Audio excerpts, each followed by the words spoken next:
Now the components of it, you're first going to need a circle, of course, right, to make a pie chart. Well, not only that, does anybody know what else you need to start off? Data?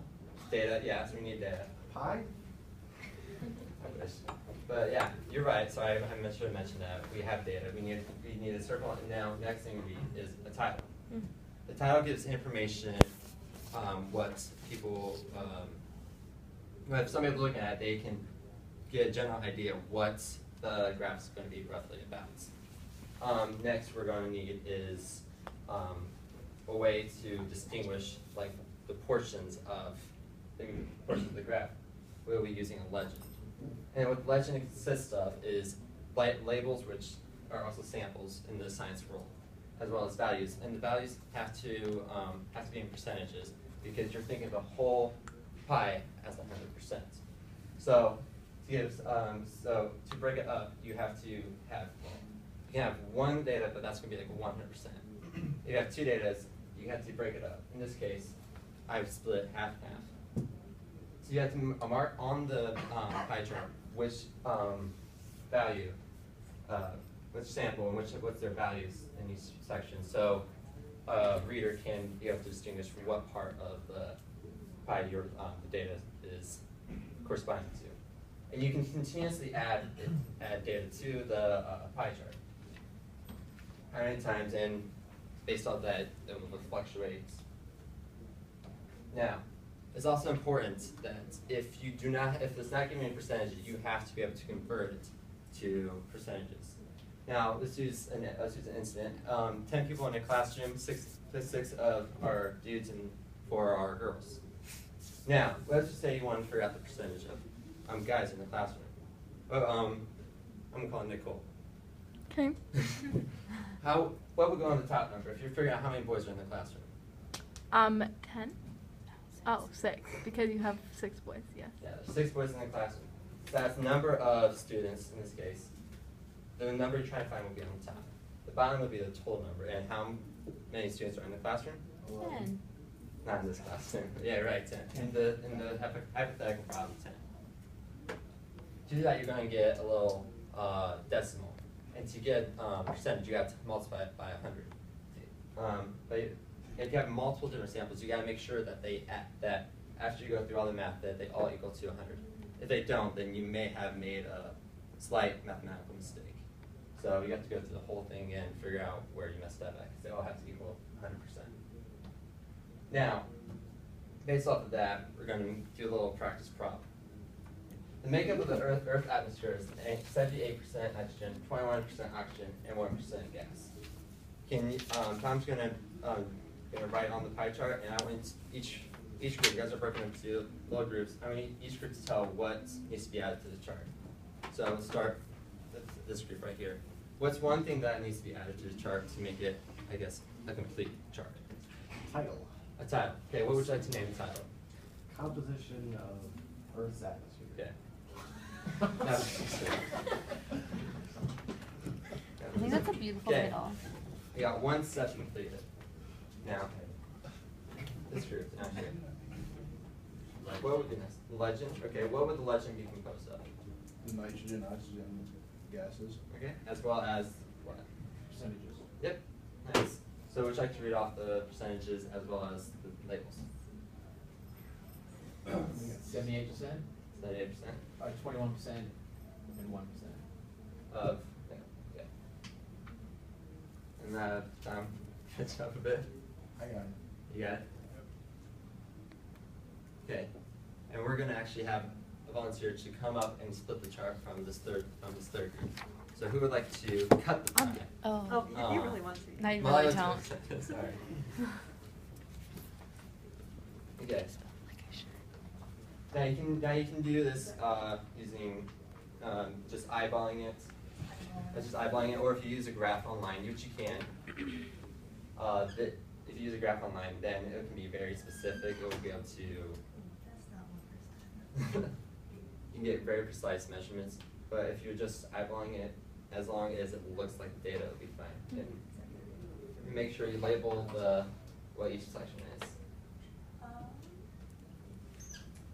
Gonna do this for nitrogen.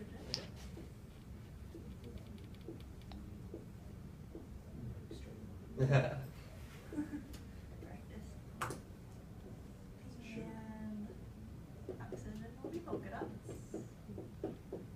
And others. Does that look like a complete chart to you guys? Yeah. As you guys have a title, you have the legend, and you also have the pie fill in with their specific components. So now we're gonna go talk about a different graph. Alright, so on a line graph, we did talk about this the other day, but line graphs show the relationship between two variables to show change. So for this graph example, your bedtime goes up, and then and on the x-axis is your age, and so it kind of shows that the earlier you go to bed, your age kind of increases, and then your late bedtimes are kind of in your college years, in your 20s. We all do so much homework. And so the components of a line graph, there are quite a few. You need the x and y axis. The x is the horizontal, y is the vertical. And you also need a title. The title just kind of brings everything in the graph together, and it shows what the graph is going to be explaining. And then you have the labels on the side, the dependent variable and the independent variable. And then you have the scale. The scale is, you can skip some lines, so you can have like 2 sets of boxes for each one, but it needs to be even throughout. And then you have the data points. And so this data point would be 1, 1. Can anyone tell me what this data point is, if they can see it? Probably one of the 7, 7, yep. So 1, 1, and 7, 7. And then lastly, you're going to need a line. And the line just goes straight through the data points. Some graphs have a best fit line, and that's where there's a bunch of data points. That's usually on a scatter plot. We won't talk about that today. We'll get that to a different day. And then line graphs help you figure out what is known as a slope. Does anyone know the equation to find a slope? Y equals MX plus B. That's the equation of the line. But the slope is with the data points. How do you find slope of data points? Y2 minus Y1 over X2 minus X1. Perfect. So, So you know. so the Y2, you usually pick your biggest one, and so your second data point, Y2 would be 18, and then Y1 would be 2. And then what else do we usually call this? We could call this a different name. There's 2 names for it, or 2 words in it. Awesome. Rise over run. Yep. That's the words. And so the rise goes up, and then the run is on the bottom. So could anyone tell me what the slope of this line is? Come up here and figure it out. 16 over 6. No. Over 16 over 6. 4. 6 5. minus 1. Oh, 5. 5. Yes, 16 over 5.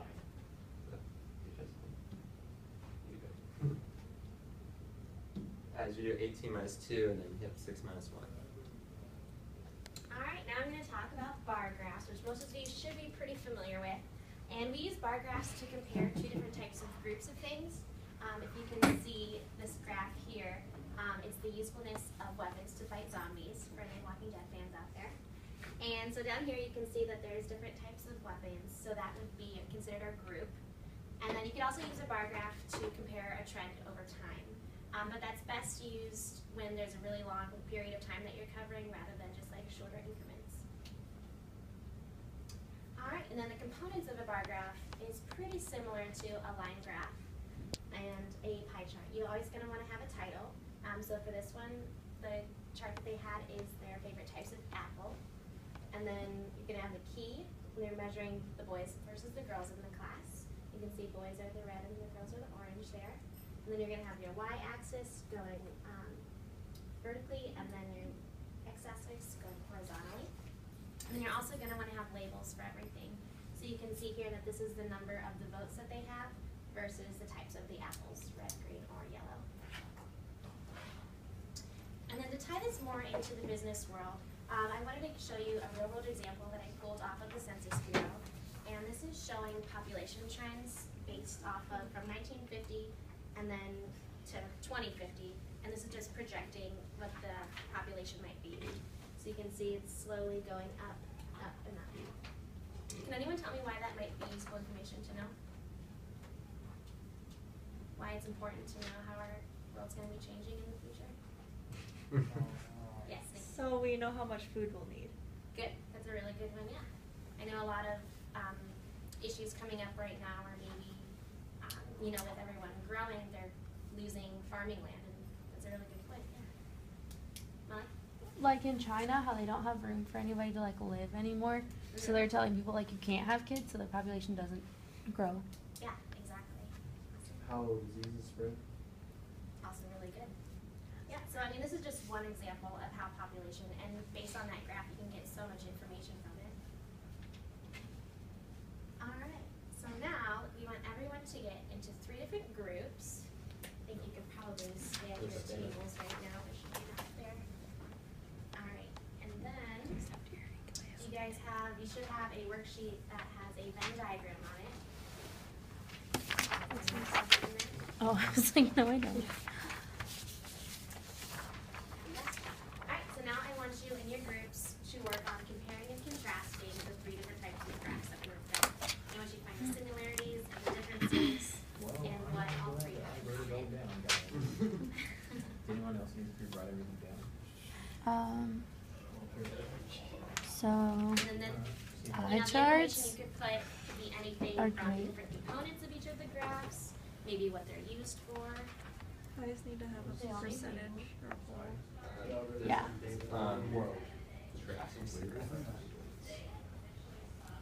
They all need titles and labels. Is that one of your similarities? Yeah. I don't know why this is crossed out because I wanted to write axes in this part.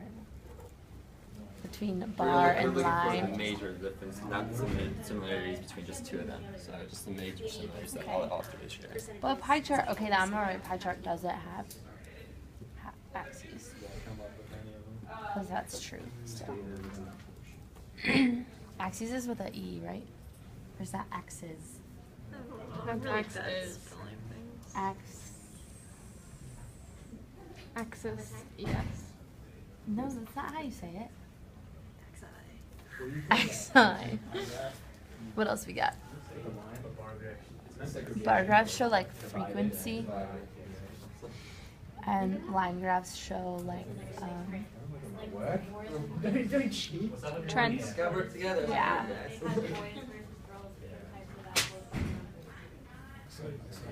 Also, And this for is, like, over differences, time, if you get, usually, if so you they went can to be use connected. them, so if you have any trouble coming up with a difference, just, how would you use, when would you And use this a is pie chart or categorical. a line graph? To interpret the percentages of a pie chart. Oh. And you can make a line Look at a pie chart. Alright, so now we're gonna graph, pass out line these chart. giant graph papers. Well, I think you have a lot of Sticky stuff on different.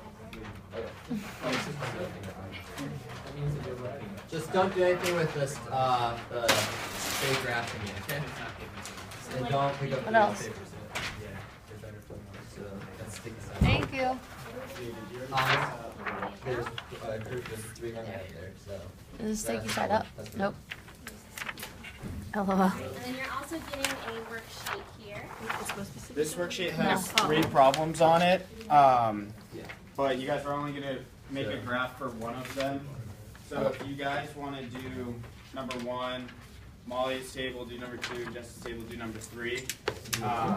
Just make a graph Bought a new of car what the in data, what the 2001 question's asking. for $24,000. The dollar value of this car has changed here as shown in the table below. Yep, Yeah. dot on the giant graph I don't know the paper. question. We're gonna graph it. What are we graphing? We're graphing the data. And then based off of the different types of graphs that we showed you today, the line, the pie, or the bar, you want to, think about which types of graphs are best used for what kind of data. So, You know, can the read that one, question Nikki. might, be best fit for that certain type of graph. So we should use a line graph. Does every person have a problem set? Yes. Yes. We can do it right now. Yeah. Diagonal number 1 or Two. No, we're 2. what type of graph are you using? We're gonna do a line one. The line graph? That works. I do want just markers. Is that a good option? Yes, that is.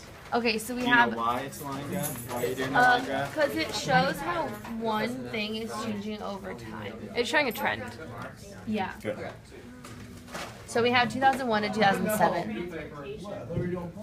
We are. So the origin should be 2000. Yeah. I'm trying to think. I don't even finish. Okay, line graph. Where are we gonna put the title? Right here. That is totally Doing not- a bar graph? I like make some commentary. That is not. And make sure you guys all hit There's the 7. components that you need too. What? Correct labels. That's okay. That's fine. You're good. You're good. Okay, We'll just make like 10 lines. Yeah, just keep marking it all the way to the end. because we can predict the price. Well, we won't, but we could. If we weren't what grade was this? You guys have number 2, right? Yeah. So We're making a line graph. Oh, can I write the title? yes, Do you want a graph in blue or red? Because I'll write the title in the other color. it's up to you. We want the title to be in blue because we want blue to be more prominent. I kind of want all the labeling stuff to be in one color and the graph to be in another color. Blue to be a prominent color on our graph. What should our title be? Value of Sarah's car. Yeah, hold that back a little bit. Does that work for you guys? Guys, the graphs don't have to be perfect. Just put Yes, some thank you. thoughts on there, and then we can talk about why you guys use the certain graphs. That's not enough, 'cause it starts at 24. Do you show it there? We wouldn't know because the So circle is not perfect. It doesn't have to be perfect. No worries. It's your circle drawing. Should I make it bigger? You guys all done?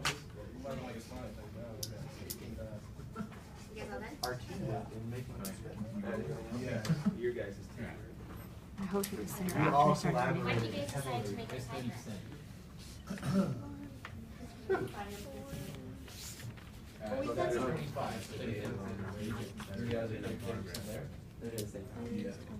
Visual, better visual representation.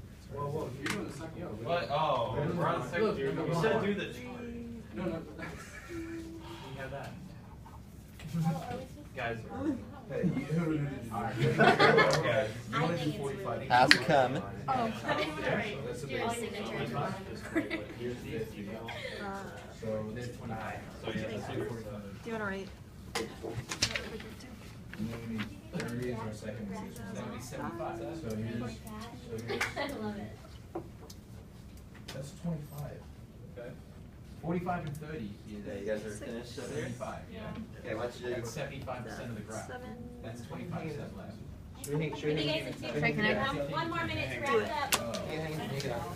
Or make it like a straight line between each one. Yeah. I think it looks beautiful. I drew it. I love the graph. I say so myself. I like You guys I'm trying to almost leave them pink. Yeah, Aw, this card is worth All nothing. right. Mine, if you want to. What? You guys done? Yeah. Yeah, sorry. If you guys want to hang it up, we'll talk about them. We didn't draw it in a logical way that allows for it to be hung up. All right, let's come back together There's now. magnets. Sorry. I'm hungry.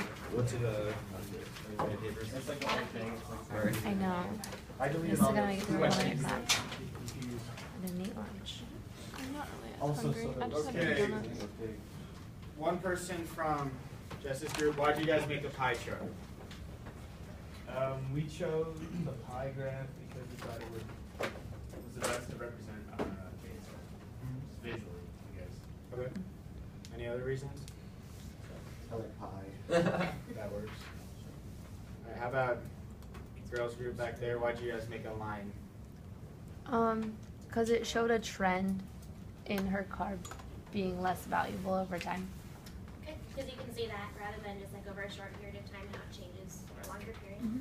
So that's definitely better than using a pie chart for a bar graph. That's great. You guys okay? Yeah, excuse the circle. We wanted to do a pie graph because it was $100 in expenses, and it was easy.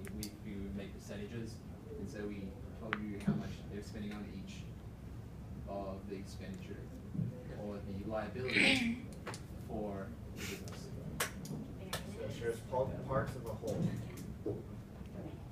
Alright, so we're finished for today, but what I want you guys to do over the next few days for homework, I want you to each individually finish